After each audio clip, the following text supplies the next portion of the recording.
If any of you came here this evening with the idea of hearing how well we're all doing in America these days, you might want to leave now, because what Chris Hedges provides in his searing new book, America, the Farewell Tour, is a pretty bleak account of the mess that we're in.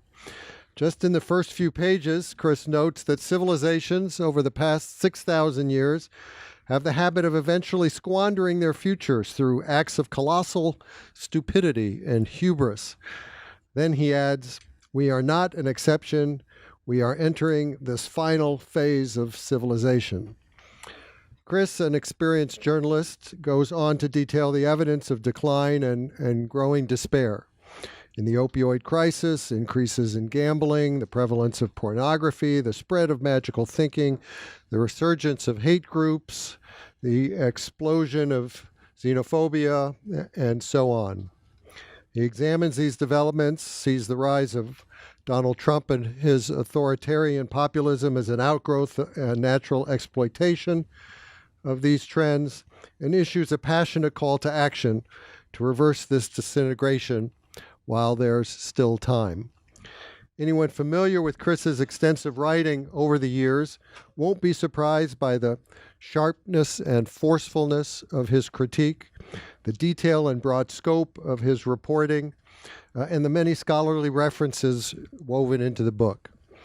For the first 2 decades or so of Chris's professional life, he reported overseas as a correspondent covering conflicts in Central America, the Middle East, and the former Yugoslavia. Much of that period he spent with the New York Times, and he was part of the team of Times reporters who in 2002 won the Pulitzer for explanatory reporting for their stories before and after the 9/11 attacks, profiling the global terrorism network and the threats it posed. For the past decade, Chris has been a columnist for the progressive news and commentary website Truthdig, and he hosts the show On Contact on RT America. A graduate of Harvard Divinity School, Chris was ordained a minister in the Presbyterian Church 4 years ago. He's also taught at Princeton and several other universities and conducts college credit courses in the New Jersey prison system. Plus, he's written about a dozen previous books over the past decade and a half, including his first, War is a Force That Gives Us Meaning, which was a finalist for the National Book Critics Circle Award, and 6 years ago, Days of Destruction, Days of Revolt, with cartoonist Joe Sacco, which was a bestseller. Chris has spoken here several times before, and I'm sure we're in for a very spirited and provocative discussion. So please join me in welcoming him back.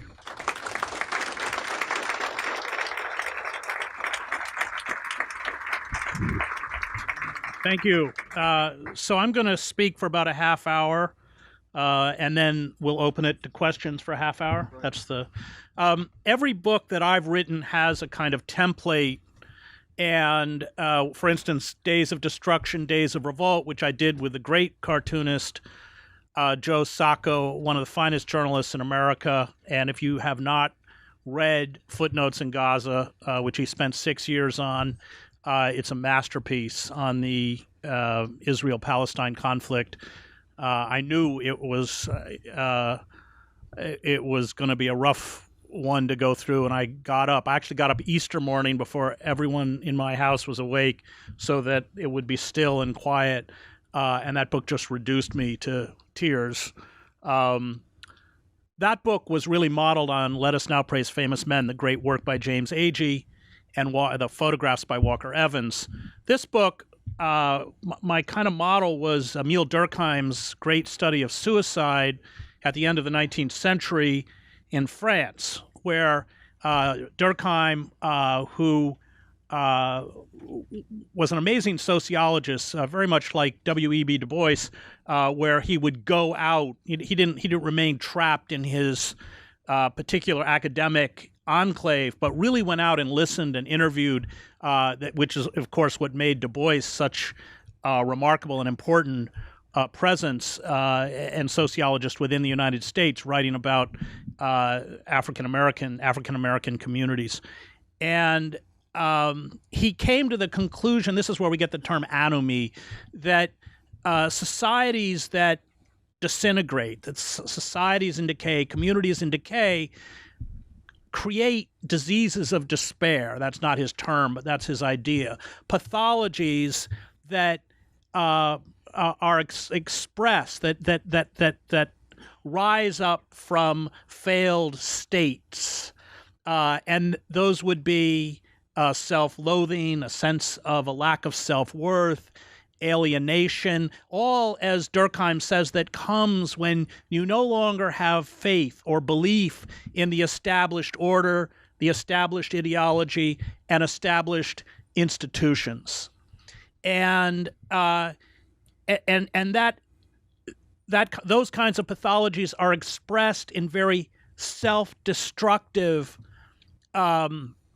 activities: gambling, hate crimes, sexual sadism, which is what pornography is. And although I went to the extreme. In my book, Empire of Illusion, I had written about the porn industry. But for this book, I went to kink.com. Hopefully none of you know what it is. I didn't know what it is. Derek Jensen had to tell me what it was. So they bought the old National Guard armory in San Francisco and run the largest BDSM operation in the world, which is live streamed. Look, it is torture. It is clearly, I mean, women are waterboarded and stuff. And then people will, people can stream in and say what they want done to the women. I mean, just appalling. But anyway, I went to these classes for like, which were held in the basement of the armory for doms, dom, what do they call them? People who are dominant, people who like, what do they call? No, they're not dominatrix. They're dweeby guys who dress in black. And me sitting in the basement. I was not dressed in black. I actually wrote the gambling chapter out of the Trump Taj Mahal before I even knew Trump was even going to announce, which was inappropriate decay. I mean, there was mice all over the place, and the lights were burned out, and people were shooting up in the elevators, and most of the Taj Mahal was mothballed. It gives a nice picture of what's going to happen to the rest of the country if he remains in power. And then I was with these white hate groups, Knights of the Alt-Right, Proud Boys, which, of course, hate groups are a product of a diseased society, the Three Percenters. I was actually at one point at night around a bonfire with these guys in upstate New York, and I, of course, living in mortal fear that someone there would Google me. I was with my research assistant, who was terrified, quite justifiably so. And at one point, across the bonfire in the dusk, we saw 2 or 3 of these guys pointing at me. That's when, like, we got out, like, as fast as we. She actually, when we got to the car, she was so frightened she like crawled down to the floor. And their counterpart on the left. And I've been very critical, as some of you may know, of the Black Bloc and Antifa for much the same reason. I was in these deindustrialized pockets, Anderson, Indiana. And one of the things I like about, as a writer, I enjoy reporting. I like it because when I go out, it often shatters my own assumptions about what is happening. And it keeps me intellectually honest. So sometimes, I can go into a subject and think that I have a great body of knowledge. I wrote a book on the Christian right, which has become, unfortunately, I think, fairly relevant to our particular political situation. It's called American Fascists, the Christian Right, and the War on America. I was trying to reach out to them. And but I come out of the liberal church. My father was a Presbyterian minister, of course, as you heard.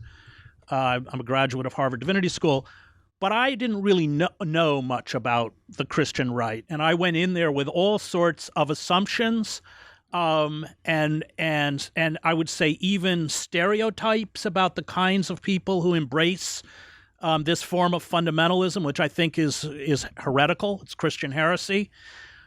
But I couldn't listen to these stories of dislocation and pain sexual, domestic abuse, struggles with addictions, evictions, bankruptcies, without having it break my heart. And I rewrote the whole book. The first chapter is called Despair. And it drove home to me what despair does. And the great study of one of the great studies of the rise of fascism by Fritz Stern is called The Politics of Cultural Despair. Hannah Arendt, in The Origins of Totalitarianism, holds up despair. Again, I think going back to Durkheim, that sense of worthlessness, that sense, and it propels people into a kind of magical thinking. I also, in the book, was with preppers and survivalists in Utah who have a little food in their bunker and a lot of ammunition. But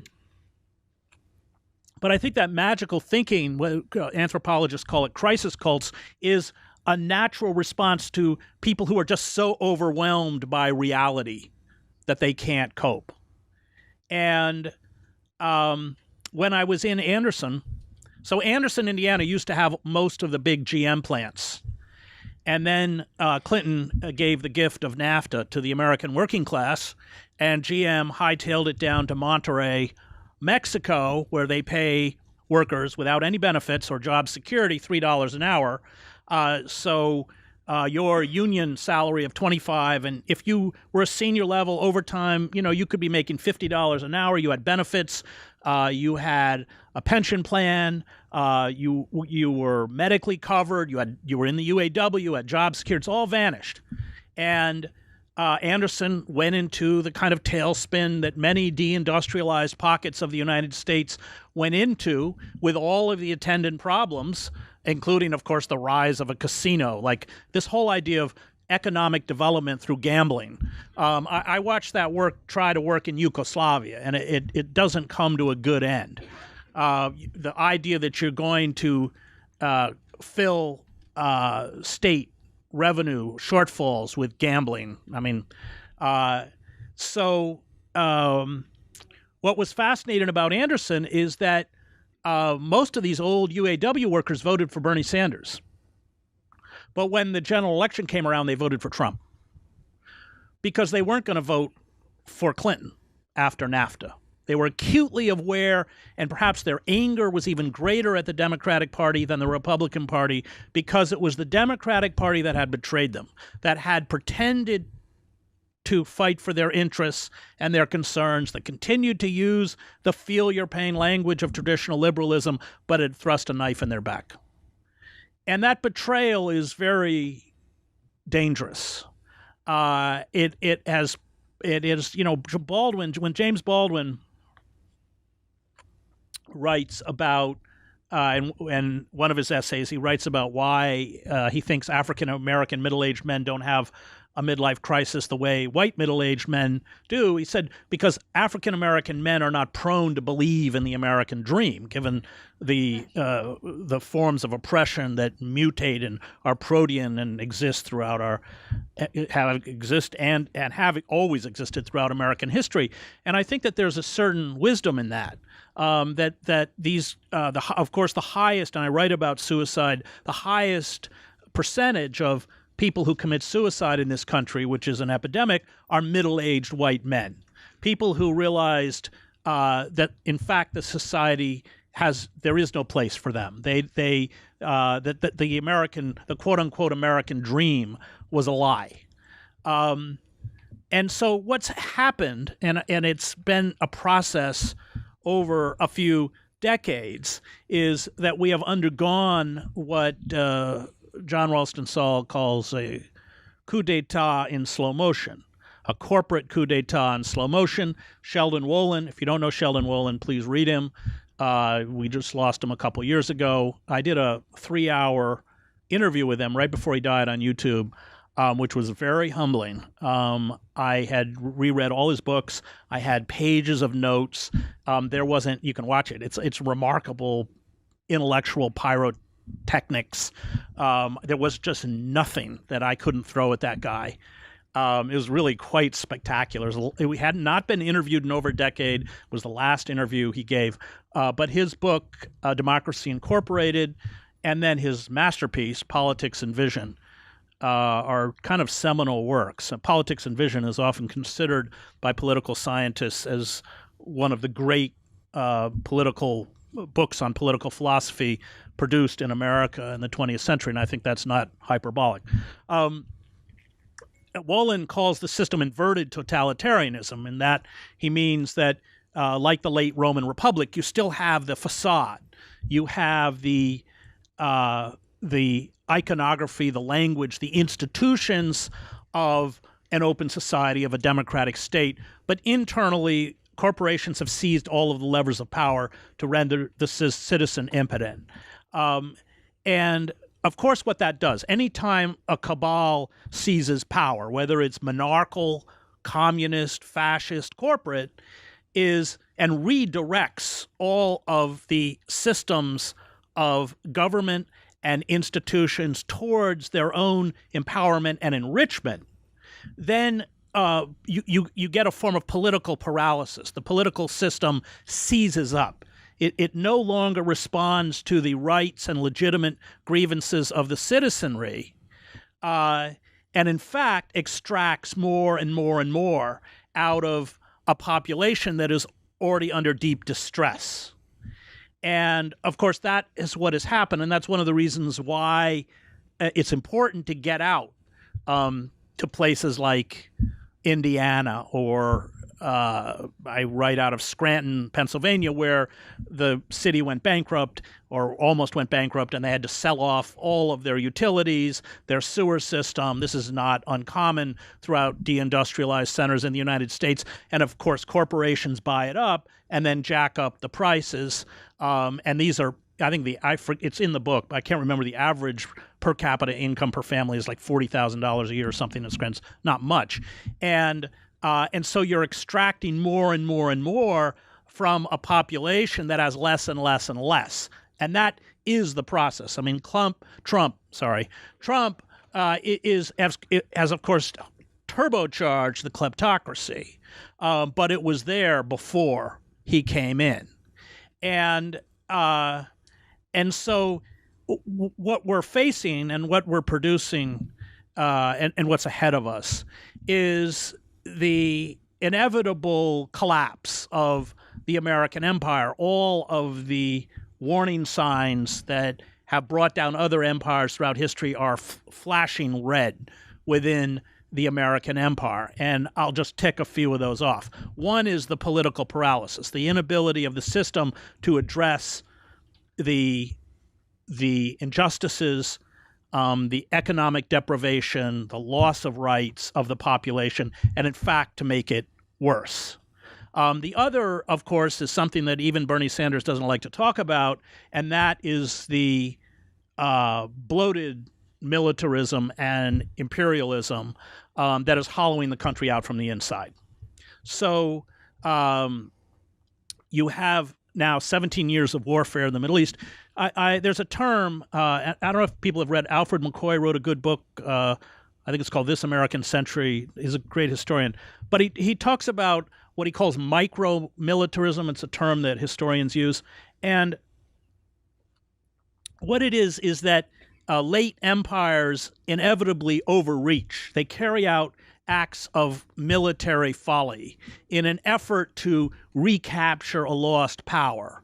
For instance, in the Athenian Empire, they invade Sicily, their entire fleet is sunk, thousands of soldiers are killed, and the empire unravels. There are revolts throughout the empire. Or you look at the slow decline of the British Empire, which really began at the end of World War I, but culminated in 1956 when Nasser nationalizes the Suez Canal and the British attempt to invade, and going back to Sacco's book, the Israelis take over Gaza for 100 days and carry out wholesale massacres, which is what his book is about, Footnotes in Gaza. And Eisenhower will not support them, largely because he won't give them credit to carry out this act of military adventurism, and they retreat in humiliation. And then what happens is the pound sterling is dropped as the world's reserve currency. And that, of course, is the death blow of the American empire, which is going to happen one day. Once the dollar is no longer the reserve currency, the economy seizes up. Imports become phenomenally expensive. We can't live off of the sale of treasury bonds, and because nobody wants them. And you can look at what happened to the British economy in the 50s if you want to know what's coming. And so you have a situation where you're squeezing your population harder and harder and harder for less and less and less. And this is a characteristic which Joseph Tainer writes about it in his great study, The Collapse of Complex Societies, where he looks at, I think it's 24 different civilizations, but he talks about that final moment when the elites retreat to the equivalent of the Forbidden City or Versailles, or in our country, it's what a writer in the New Yorker called Richistan, which means you fly on private jets and you never have any contact at all with anybody who doesn't make a few $1 million a year.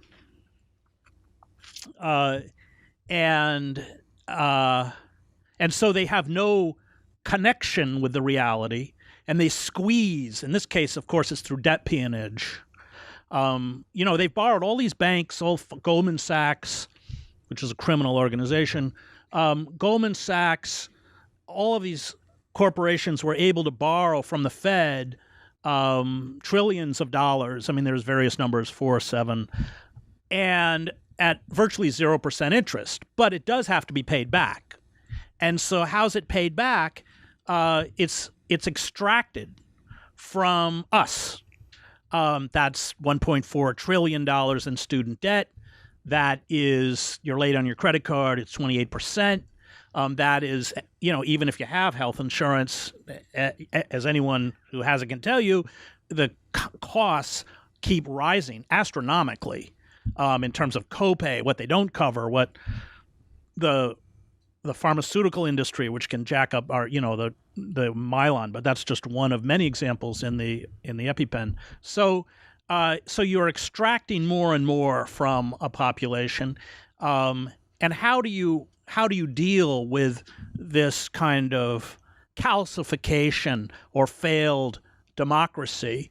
And that is that at the same time you strip citizens of their rights.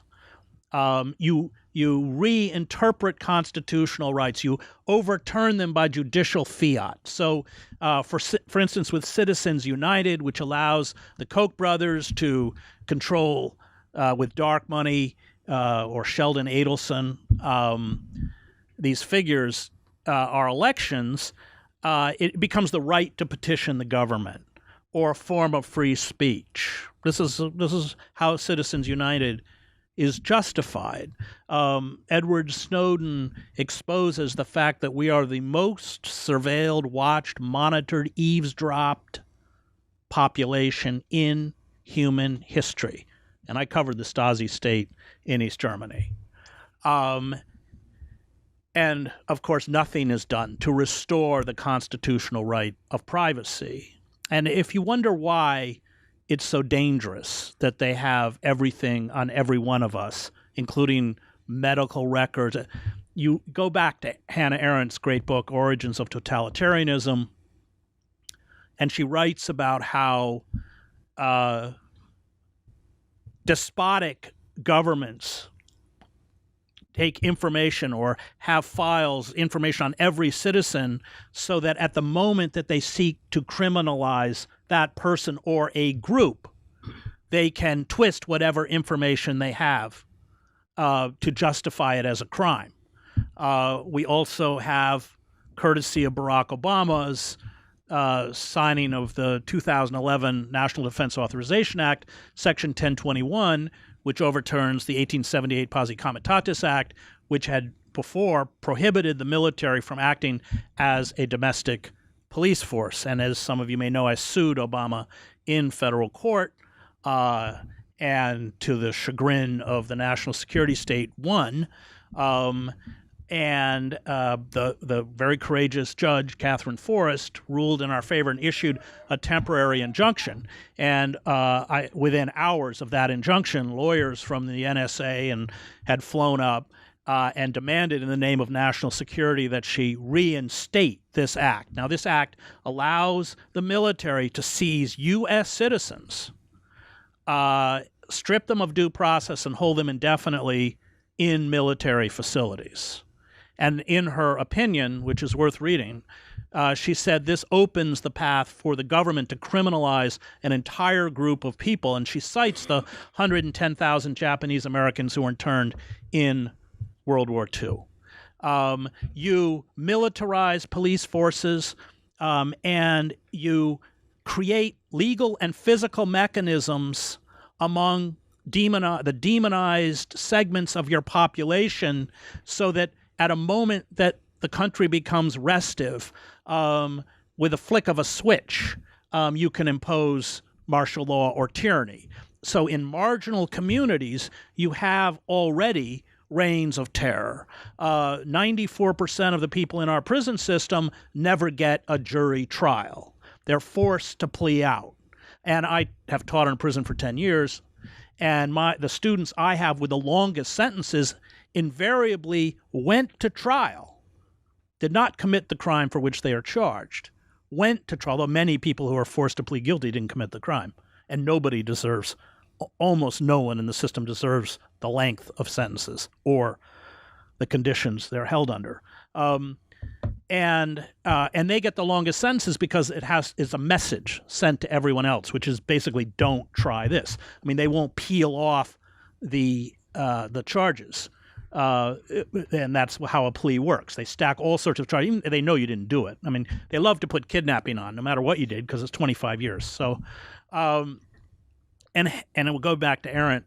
So Arendt writes about, she herself is expelled from Germany, stripped of her German citizenship, finds herself in France. And she writes about the plight of the stateless. And she said, once you create a mechanism within your society whereby for a segment of that society, rights become privileges.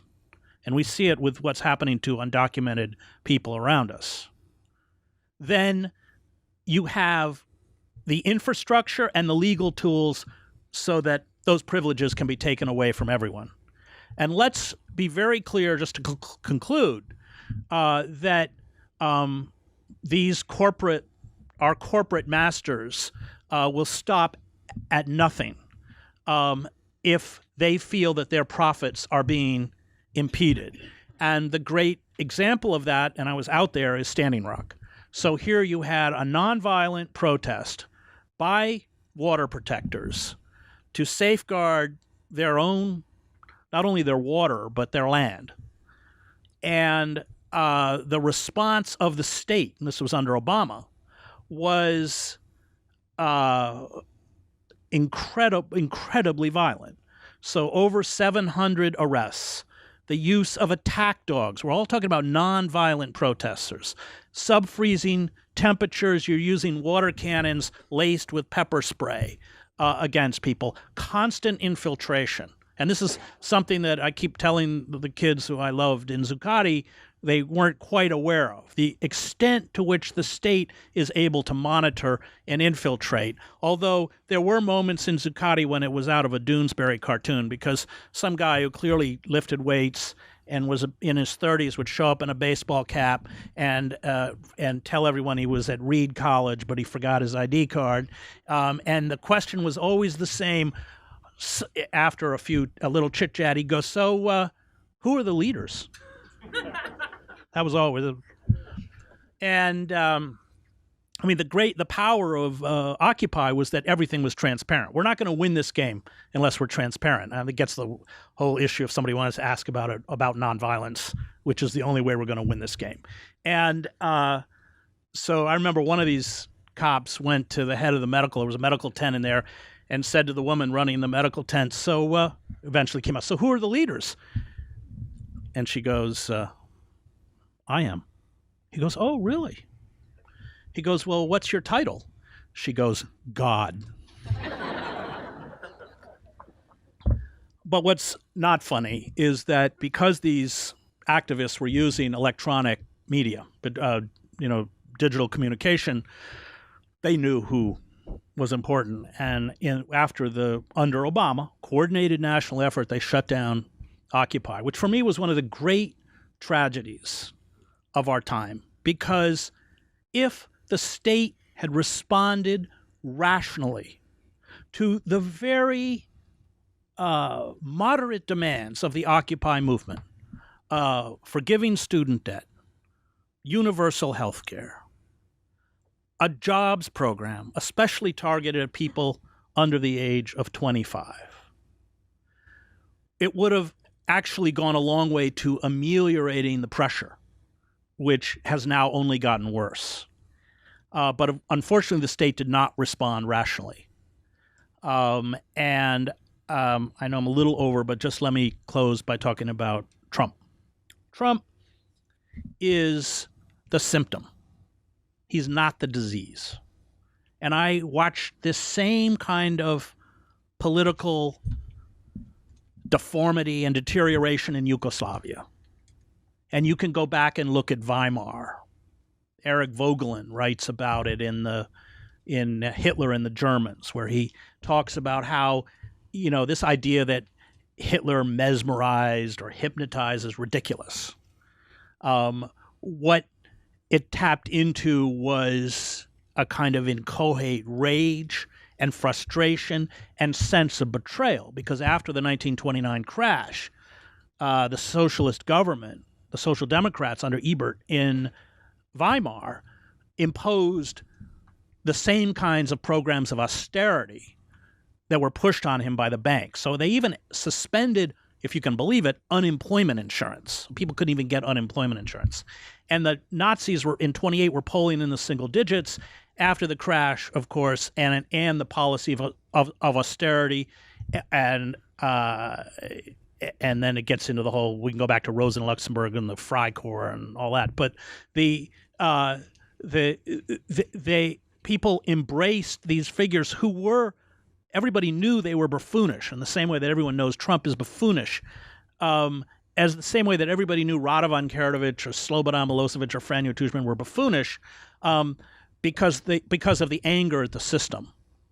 And my fear, as I watch the Democratic Party and the mainstream commercial media, is that they don't get it.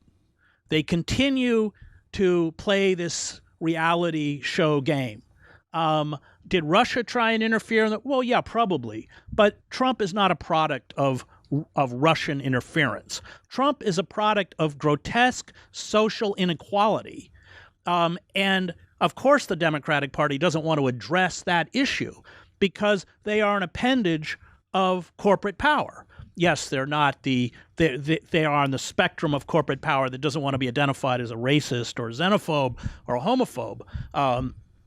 But they do nothing to halt the cannibalization of corporations, and of course that a part of that is the wars that we are waging.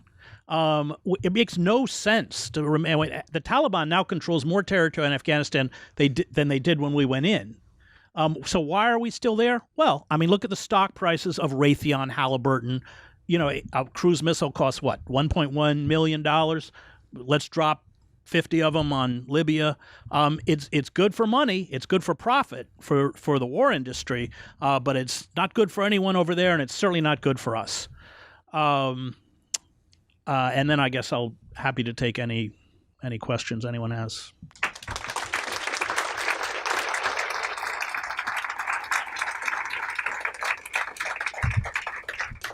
And I agree with you for the most part. It's very depressing, and you didn't even mention climate change. No, I didn't. It's in the book. That's the pick-me-up chapter.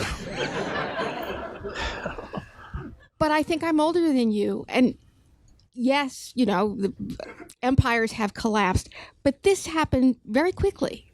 Within the scope of my lifetime. I was born in the 40s. I grew up in the 50s in Massachusetts, and the country was on a roll. Not everyone, not the blacks in the South. I didn't know about it. But the people who were left had gotten through the Depression. They had gotten through the war. They had been led by Roosevelt. And we felt that progress was just inevitable. And in the 60s, because the country was doing so well, it seemed okay to open things up. My late husband was at the EEOC. The whole idea was to be more inclusive. And it all sort of began to turn in 1980, or in the 70s with Nixon, in 1980 with Ronald Reagan and Milton Friedman, which gave you this corporate culture. But it's happened so fast that I don't see why it can't still be turned around. Okay, I mean, it's a good question. It started actually earlier, because it started with, I mean, you had the collapse of capitalism in the 1930s. Right. Roosevelt was a product of the radical movements. The Communist Party, we've kind of erased the Communist Party from American history. I'm not a communist, but they, the whole sit-ins that Martin Luther King used, Ruskin was aware of this. They'd been used in the 1920s by the Communist Party, and that's why Paul Robeson or W.E. Du Bois joined the Communist Party, because even the socialists under Debs were hostile to African Americans, and so Roosevelt astutely understood. I mean, Roosevelt said that his greatest achievement was that he saved capitalism. Right. And he understood that if the private sector didn't create jobs for American citizens, given the unemployment, good jobs, we better create jobs. So he created 12-minute jobs. If elderly people are literally starving or malnourished in their apartments, then we better create Social Security. And the corporate oligarchs made two fatal mistakes. One, they went after the radicals. They recreated the Red Scares of the 1920s in the 1950s. Right. And Ellen Schrecker has written two very fine books on this. And you forget how pervasive that purging was. And we're not talking about necessarily communists. We're talking about anybody with a social conscience. So the FBI was going into high schools with a list. This is in Schrecker's book, saying him, her, out. No evidence, nothing. And they're blacklisted. The assault on journalism, that's how I.F. Stone ends up in his basement, writing I.F. Stone's Weekly. The assault on Hollywood, on entertainment. So that began to destroy the popular radical movements, which, as Zinn points out, were the forces that opened up our democracy. We have a closed system. Every time I hear about the deification of the founding fathers, I just want to fall over. These people were racist. They supported the genocide. I mean, read what they wrote about eradicating the Indians. Washington was the wealthiest man in the United States. They were misogynists, on and on and on. And we paid for it with blood. We had the bloodiest labor wars of any industrialized country. So they went after the radical movements, then they went after the liberal class. And I wrote a book on it called Death of the Liberal Class, where, and as Chomsky points out, I told Noam for Death of the Liberal Class, everything I learned about the liberal class, I learned from Noam Chomsky, so I should have put by Chris Hedges and Noam Chomsky, except I didn't get his permission to do it. As Chomsky points out, the liberal class was never designed to be the political left. It was designed to be the safety valve, what Karl Popper writes about in the Enemies of the Open Society. It was designed to ameliorate, to adjust the system the way Roosevelt did. And so they eviscerated the liberal establishment, and then we got the great traitor of liberalism, Bill Clinton, who really sold American people down the river. And we can just tick it off. NAFTA, the greatest betrayal of working men and women since the Taft-Hartley Act. Deregulating the FCC so these troglodytes from Clear Channel and Fox News can consolidate control. We have about 6 corporations or 5 control 90% of what people listen to. It's indoctrinated crap. Talk about it's fake news. I mean, real fake news. He passes the 94 Omnibus Crime Bill, so the prison population explodes from 700,000. He destroys Glass-Steagall. He destroys welfare, and 70% of the original recipients in the old welfare program were children. And every time I heard Hillary Clinton talk about her concern for mothers. So, and Obama wasn't any better, but that's another story. So that we created this It was a gradual process. And in that process, we deindustrialized. So as Charles Mayer, the Harvard historian, says, by the 1970s, we had shifted from an empire of production to an empire of consumption, meaning that we were borrowing to maintain both a lifestyle and a military we could no longer afford, and now we're paying for it. And that's a long answer. Go ahead. Thank you. I agree with every word that you've spoken tonight. But I want to pick up with what that lady said at the very end. We must not get defeatist. We have to think that there is a way out of this. And to describe it is very important, but we have to start structuring our thought. I mean, for example, many people are in the system. So there, there is a leverage of people to change their minds, to change the philosophy. And I'd like you to speak a little bit about that, because I don't want us to get so down that we really think we can't get out of it. This gets to the whole issue of hope. I come out of war. I spent 20 years covering war. I don't share the culture's mania for hope. I covered very bleak situations. I was in Sarajevo during the war. And my job as a war correspondent was to make a very cold, rational calculation about the weapon systems around me and the possibility for destruction, and then to act. And she mentioned climate change, which I haven't spoken about. But we've known about climate change since 1902, and we've done nothing, which kind of implodes the new atheists. Chomsky calls them the religious fanatics for the state religion, Sam Harris, etc. It implodes this idea that we're rational human beings. And I think that, Reinhold Niebuhr has... But sir, are you in such despair yourself? I mean, it's not as a criticism, but have you given up much hope? But I have. But the fact is, you can't use the word hope if you don't resist. Okay. And so we have to carry out, because the very act of resistance or rebellion at that moment makes you a free human being. But at the same time, it doesn't do us any good not to grasp the crisis, the mortal crisis that we face, not only as a nation, but as a species. And I think that is the great existential struggle of the moment, whereby we have to see reality for what it is, and then we have to resist. Okay. But most people who rebel, the great rebels, Toussaint Louverture or Sitting Bull or Malcolm, or they but in the eyes of the world, they didn't succeed. But in fact, what they did is hold up that other narrative.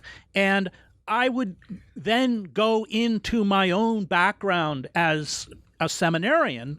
I once asked Daniel Berrigan, the great radical priest and poet, how he defined faith. And he said, faith is the belief that the good draws to it the good, even if empirically everything around us says otherwise. And I think that if we are going to resist successfully, we are going to have to do so, not in an orthodox way. Emma Goldman, fundamentally, I think, had a deep religious impulse. We are going to have to believe, as Berrigan says, that the good draws to it the good, even if empirically everything around us gets worse. But Sartre writes about it, the utopianism of the practical. I can't remember his exact phrase. My son's here; he can tell us. But we are going to have to see how dire it is. And look, I'm not the only one in this room who has kids. And even if we fail, we have to. I want my kids to look back and say he tried. So I think on the one hand, we do have to face how bleak it is. On the other hand, we can't let that despair cripple us. But I look at this, this kind of inevitable human progress or technology will save us as foolish as the denial of global warming. Thank you.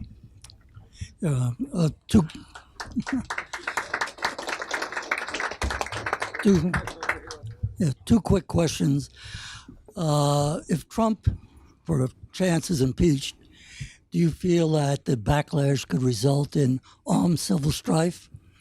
And the second question is, you were on RT, and I do watch RT from time to time. I think they have some interesting programming, but I do feel a little one-sided. I was wondering, what is your experience with RT? Okay, well, in terms of Trump, Chomsky, let's go back to Noam Chomsky, and Chomsky says correctly that if we lose Trump and get Pence, it's going to be worse. Why? Because, and that's why I mentioned my book on the Christian right. The Trump has no ideology. It's an ideological vacuum. He doesn't, I mean, as far as I can tell, he's in the early stages of dementia. It certainly appears that way. Ronald Reagan had it, but they covered it up a little better. What he is filling that vacuum with is the fascist ideology of the Christian right. And if you think it's not fascist, flick on the TV and watch Sarah Sanders, who lies like the day is long and then tells you what a great Christian she is. I'll come back another time and talk about the Christian right, but let me just say at its core, it's about hate at its core. It's a very frightening movement. It has all the hallmarks of a totalitarian movement, and it has fused the Christian religion with the state, which the German Christian Church did. As far as RT, excuse me, you didn't quite answer the question. The question was, if he's impeached, will there be civil strife? Well, yeah, but I'm saying that one, it'll be worse, and I'm not sure that there will be civil strife because they will have Pence. Pence is a product of the Christian right, and while Trump caters to the Christian right, you have to remember that they have all these institutions they built, Liberty University with its own law school and its own systems of indoctrination through cable channels. And so I don't think there'll be civil strife because, in fact, that Christianized fascism, which this segment of the population yearns for, will become more pronounced. In terms of RT, look, if we had a functioning public broadcasting system, critics of corporate capitalism and imperialism would have a voice. But PBS in particular is a wholly owned subsidiary of the Koch brothers. And the destruction of public broadcasting, in the 60s, you could watch Baldwin, Malcolm, they were all on Zinn, Chomsky. It's vanished. And so critics such as myself are being pushed to the margins, not only of the electronic media landscape, but the internet. Now they've imposed all these algorithms in the name of fake news, of course, prop or not. Thank you, the Washington Post, this anonymous site that listed us as tools of Russia. I write for TruthDig, but all of the sites that reprint my stuff, Common Dreams, Counterpunch, they've all been targeted, and Alternet. So you get what they call impressions. So before they imposed the algorithms, if you typed in imperialism, and I had written an article recently on imperialism, it would come up. Now it doesn't. Now we charted it in TruthDig. The impressions have fallen in the last year from over 700,000 to below 200,000 as they perfect the algorithm. Alternet's traffic has fallen by 63%. World Socialist website. Then we have to add net neutrality, and the question is why? The reason is because nobody is buying this neoliberal crap, this ideology, read David Harvey's book on neoliberalism, that has just been a kind of ideological veneer for unadulterated greed by the 1%. What was your experience, though? Well, my experience is that they allow me to express these views. Remember, I covered Eastern Europe. So if you wanted to hear Václav Havel, the only place you were going to hear Havel was Voice of America. Havel didn't support American imperialism or the U.S. war, but that was the only space that he had. And critics such as my Noam's completely blacked out. Nader, I mean, these people are just blacked out. And that's the goal. And once we throw in net neutrality, on the goal is to create tiers on the internet so that these left-wing sites become harder and harder to access. Go ahead. So with our mainstream media increasingly corporatized and spewing out false narratives, with no one speaking up about the fate of people like Julian Assange, Yeah. with no one talking about what Edward Snowden tried to warn us about, and with Google and Yahoo shutting down websites and deplatforming controversial sources every day, how can we possibly extricate ourselves from this situation without any broad voice? I mean, there's no kind of anything we can turn to. Okay, so it's not like there aren't huge segments of the population that are conscious. I mean, you see the group here tonight. There are people who are conscious, and they know they're being lied to. And in the let's go back to the Stasi state of East Germany or the old Czech Republic, both of which I covered the Velvet Revolution. So what was amazing was how conscious people were, even with the imposition of the iron control of information. So when the Velvet Revolution took place, everyone knew that Havel, and the interesting about Havel, I was in the Magic Lantern Theater with him every night in Prague. The interesting thing about Havel is that he wasn't charismatic. He wasn't a particularly good speaker, but they knew he wasn't going to sell them out. He had the moral authority. And I've told this story, but I'll tell it again. There is, and fear will make people quiet, but they know. And so that whole winter, there were posters all over Prague of Jan Pollock, who had a Charles University student who, to protest the 1968 Soviet invasion, had gone to Wenceslas Square, lit himself on fire, 4 days later died of his burns. His funeral which attracted hundreds of people, mostly students, was never broadcast by state media or covered. His grave became a shrine. They exhumed his remains, cremated his remains, gave them to his mother, said she couldn't bury them.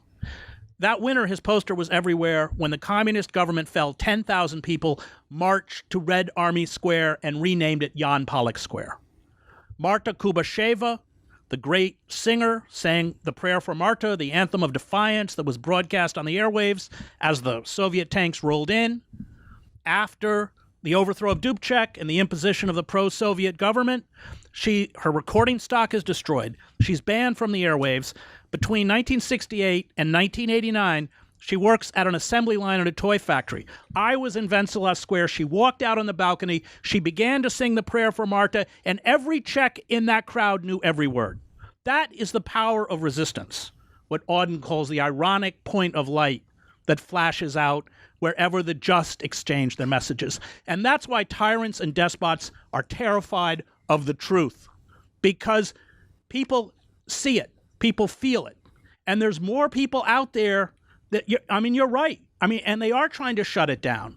But the lies are now so egregious and so transparent that, a marginal critic such as myself suddenly becomes a threat, because that truth is a threat. And so totalitarian systems are quite effective and the corporate state is quite effective at controlling the message.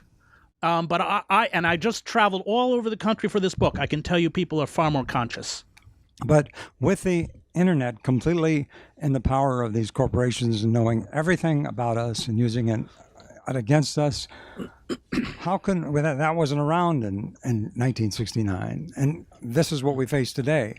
How can we overcome that, and in a way that paralleled your experience? As despotic regimes deteriorate, they force resistance to create parallel systems. So I write about Anderson, Indiana, where these old former Catholic worker people have bought a warehouse. So this is the end of the book on Chapter of Freedom.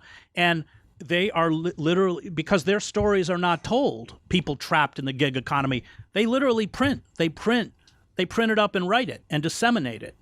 I'm not saying, you're right to be concerned about it. But that doesn't mean they're going to win. So I have a broad question. 2016 was probably the first time I had been politically engaged after being in the Army for some time and being deployed. That's a whole nother world to even explain that to people, that a culture that really doesn't want the story of what happens overseas in the name of empire to be told at all. That's right. but where does the left go from here? If I find it to be a very sad state. Jill Stein's name has pretty much been dragged through the mud. She can probably no longer effectively participate in the political system.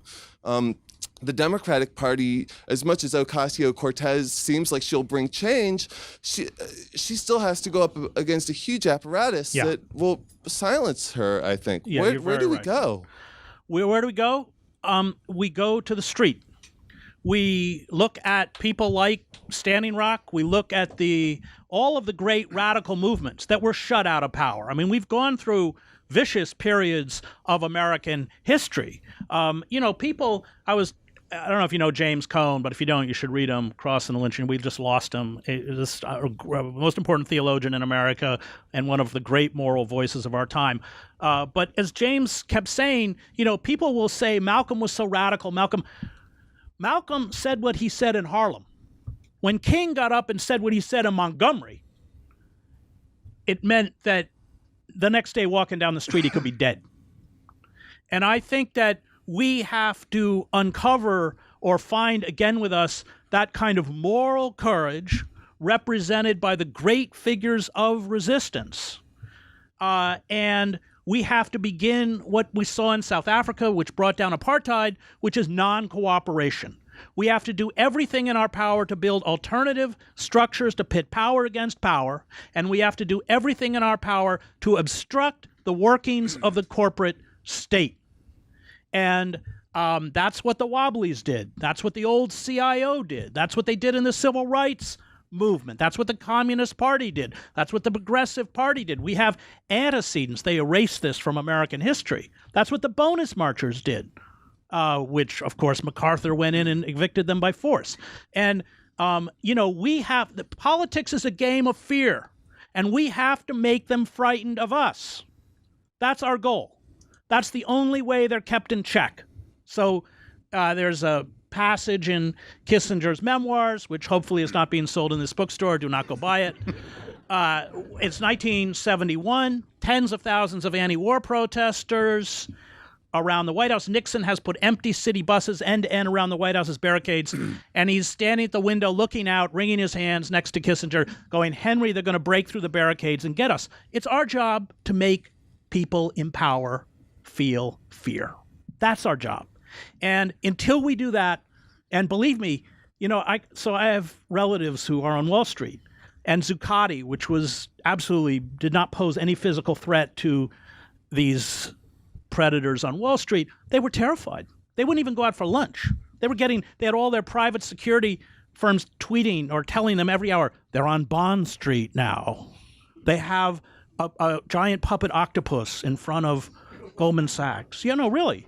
There are a lot. You know why they're so scared? Because they know even better than we do how corrupt and fixed the system is. That's why Bernanke was on his knees, and unfortunately, Obama didn't stand up for us. He stood up for the bankers. So that's it. That's the only hub. We haven't even talked about climate change. I mean, that's why Standing Rock is so important. That's why blocking the railroad tracks in the Northwest who are bringing down the pyramid that's what we got to do. That's it. And I think they understand how hated they are. And that makes them weak. And that gets into the whole issue of violence as and then we're talking about revolution, by the way. I'm talking about the overthrow of the corporate state. And for the Homeland Security person who's here, that's overthrow, O-V-E-R. Because these people are going to kill us, and they're going to kill my children. And in the end, these corporate forces have us. They have us by the throat, and they have my kids by the throat. And I don't know if we're going to win. I don't even know if we're going to survive as a species. But in the end, I don't fight fascism because I win. I fight fascists because they are fascists. And that moral, almost religious quality is one that we have to embrace, what Niebuhr calls sublime madness. That understanding that radical evil must be opposed, even if everything around us says that we will fail. And when we find that, and when we have the courage to stand up and defy it, we may not win in an ultimate sense, but we will be free. I mean, I teach in a prison. They imposed a rule in the prison that my students had to walk past the guards down the corridors with their eyes down. And they refused. They walked down the corridors with their eyes up. It sounds little, but it's not. That's what we have to do. And we have to understand that not the Democratic Party, no system now, there are no institutions in this country left that are authentically democratic. There are no institutions that are going to protect us or protect our children or protect the ecosystem on which we depend for life. It's up to us. And at least let us find that courage so that whatever generation comes after us will say they were not passive and they were not complicit.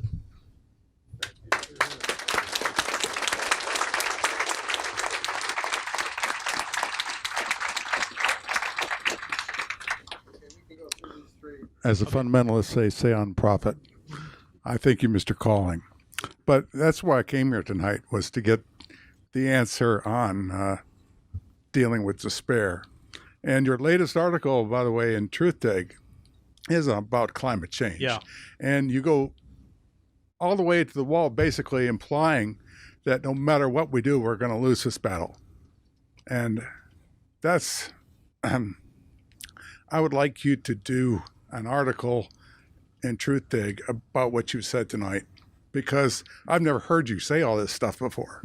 So I have said it before, but I think the point is, I mean, if we take the climate, the global warming, I mean, just a factual understanding.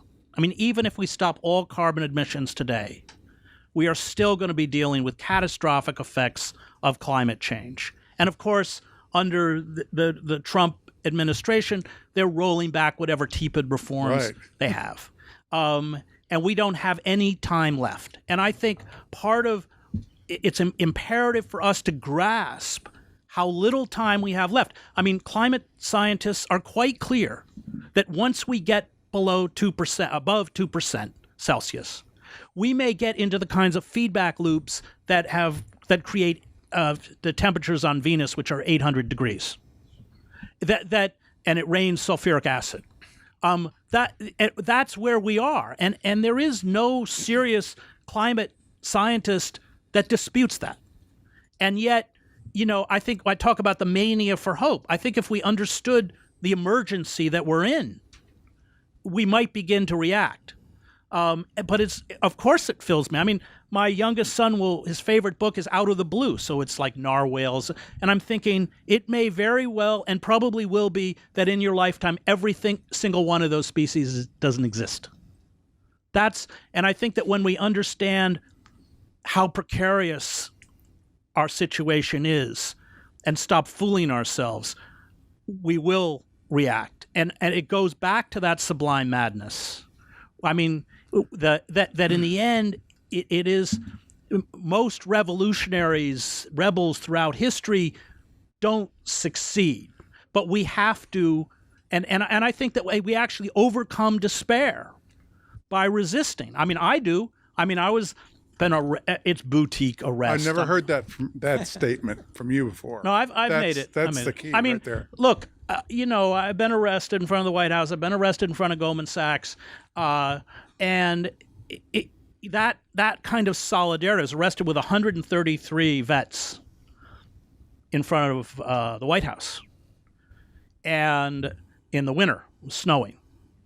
And so it was Vietnam vets, Iraqi war vets, Afghan vets, and it was, it was a religious experience. It was so moving. These people knew the horror of war, the poison of militarism. And when it came time to walk to the White House fence and get arrested, it's on YouTube. Somebody's beating a drum. That's it. Nobody speaks. In fact, most of the people in the crowd are crying. And when you sit home alone, when you attempt as an individual to cope with the profound despair that we all must feel, it will conquer you. But when you build relationships, and not electronically, but the way relationships can only be built, and that is person to person. When you build community, and when you carry out acts of resistance, That act of resistance is the best antidote to despair. Thank you.